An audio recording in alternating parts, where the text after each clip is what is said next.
My name is Matt Love. I am the Director of North American Church Planting at the Summit Church. And I completed my certification July 27th or somewhere around there, end of July.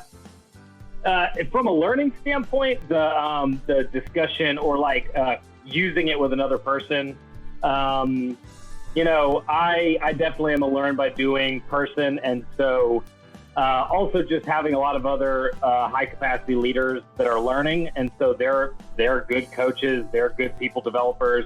And so being able to try things we're learning, but also be doing that in an environment where I can get some specific feedback from somebody as they're experiencing how I'm doing it. That was probably the most helpful in terms of me learning.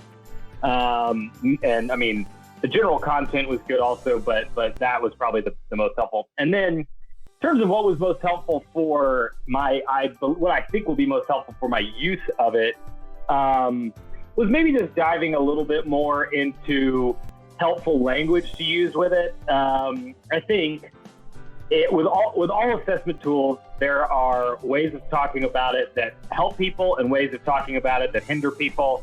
And again, kind of one of those things where I've learned some of you just through using these different tools, some of how to communicate in helpful ways. But just hearing, the woman that taught our course has been using this tool for, 20 or 30 years. And she just has a lot of unbelievable language that's clear, succinct, and helpful, and not distracting. And so I thought that just hearing that was really helpful. A big part of what we do in coaching is working with these leaders to understand how do they lead most effectively, and then what kind of teams do they need to build, and then as they start building those teams, how do they work effectively together? And so the MBTI is just a helpful tool for that, for helping these guys understand how do they lead most effectively, what are their preferences for leading, and then who do they need on their team, and how does that fit together? Right. But I think it's worth it for them, for my business, for my company, for the church to do it, because it's a tool that I think is easy to. There's a lot of opportunity to apply it and to use it. And I was already doing some of these things, and so to kind of invest in that becoming the quality of that product going up, I think is good. I would say especially was worth it, and this might be another question, but especially doing it online, not having to travel and being able to pay a little bit less to do it virtually. Now I was going to do it regardless. I was actually, I was planning to do it before COVID and just kind of shifted gears. Yeah, I thought a couple things that were really effective. A couple things that I've actually kind of taken, because I got to do a lot more online training now than I used to. But a lot of the use of breakout rooms pretty consistently was helpful.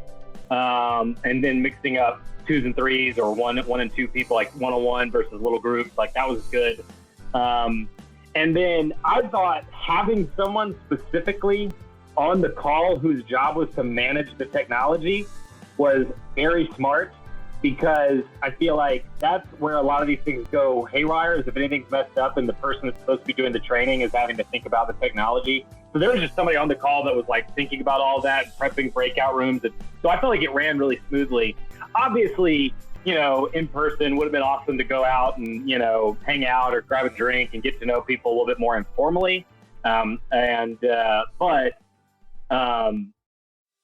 Within the bounds of the training, I thought it was really well done in terms of interaction and that kind of stuff.